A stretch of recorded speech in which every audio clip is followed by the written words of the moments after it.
Fala pessoal, já estamos de volta com as nossas aulas, elementos constituintes do texto narrativo. Chegamos agora na nossa última parte da aula para falarmos sobre o enredo. Isso mesmo, vamos falar sobre esse elemento que é importantíssimo na construção de um texto narrativo e você tem que ter a propriedade de se habilitar desse elemento para que você consiga, de fato, escrever uma história que tenha emoção, que tenha essas características de um texto narrativo. Então vamos lá, já estudamos aqui os personagens, tempo, espaço, já estudamos os tipos de narrador, que foi no vídeo anterior, e nessa aula de hoje vamos estudar bem prático e bem rapidamente aqui sobre o enredo. Então vejam só, o enredo, ele trata-se da história propriamente dita.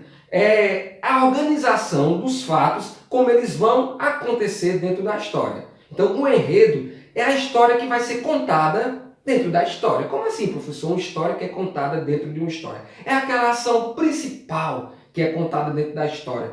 A história ela tem que ter algo que vai ser contado.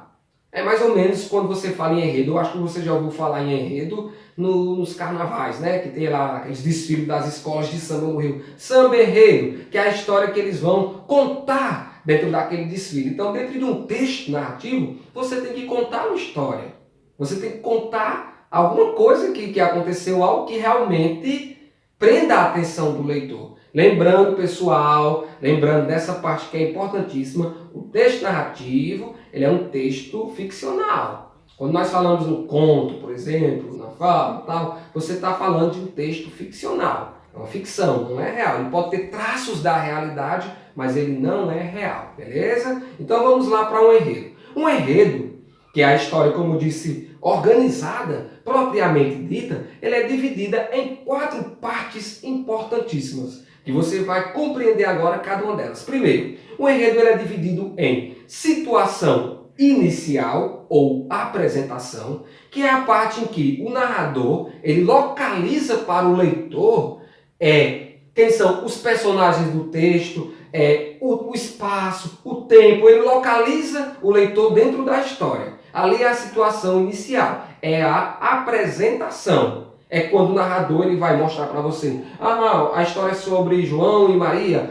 João era um menino tal, Maria era a menina tal, eles moravam em tal lugar. Ou seja, ele vai mostrar, localizar o leitor dentro da história a ter essa proximidade, a conhecer os personagens do texto.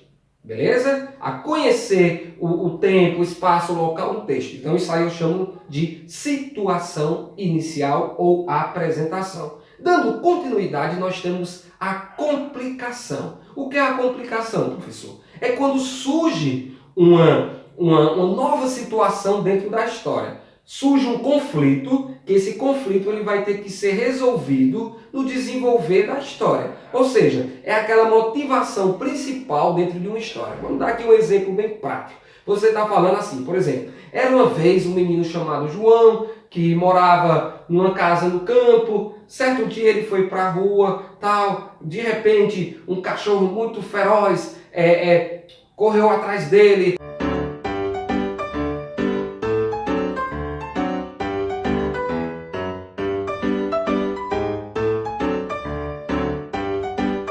E quis atacar o menino. Então veja que a complicação é quando o cachorro apareceu. Aí eu vou dar emoções à história. Eu vou começar a dar mais ações, vou falar várias coisas dentro da história. Agora, a complicação é o que complicou a história, que aquela parte vai ter que ser resolvida no decorrer do conto, no decorrer da história, do que vai ser contado. Então isso é a complicação. Vamos lá.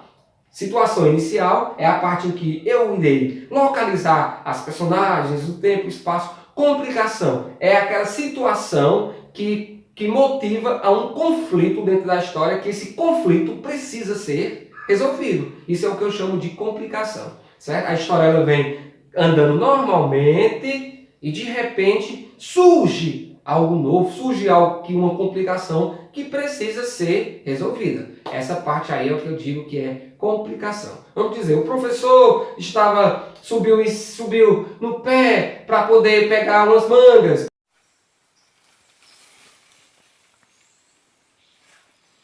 De repente o professor escorregou e ficou enganchado, querendo cair. Então, essa parte que complicou, que eu estou enganchado para cair, é a complicação. O que eu irei desenvolver depois disso, aí é o decorrer da história, mas partiu esse desenvolvimento através da complicação que surgiu, certo? Para não ter nenhuma dúvida, tá ok aí, né? Outra parte também, que é a terceira, é o clímax da história. Clímax é uma parte que você tem que ter essa habilidade de colocar dentro do seu texto. O clímax é o ponto maior, é a parte de maior tensão, é a parte de maior suspense. É aquele suspense maior da história, da narrativa. É a parte que antecede o final da história. É aquela parte que o conflito, a complicação principal da história, ela atinge o seu ponto máximo. É mais ou menos quando tem as novelas, que elas chegam nas últimas semanas, aí vai descobrir quem é o vilão da história. Quando vai descobrindo quem é, que vai revelando... Não!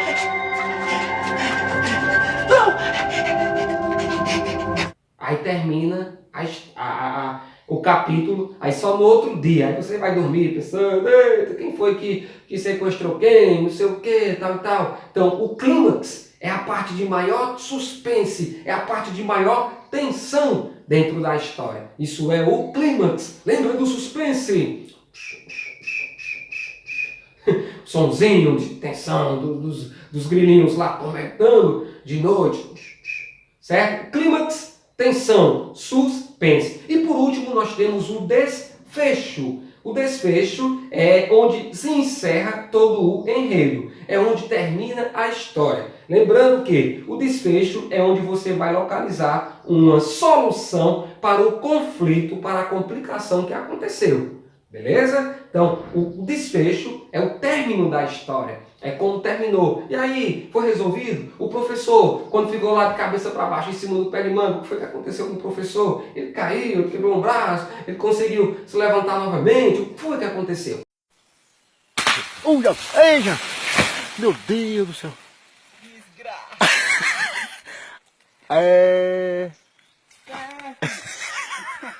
Isso é o desfecho. Tem que ter essa resposta no desfecho. Beleza? Então vamos lá. Recapitulando, o enredo trata-se da história propriamente dita, é dividida em situação inicial, complicação, clímax e o desfecho. Beleza? Só isso mesmo para a gente fazer esse estudo dos elementos constituintes da narrativa e a gente se encontra aí em outras aulas, em outros capítulos, para fazer um conto sobre o professor, dizer que ele caiu lá do pé de manga e você vai dar continuidade à história. Beleza? Tchau, pessoal!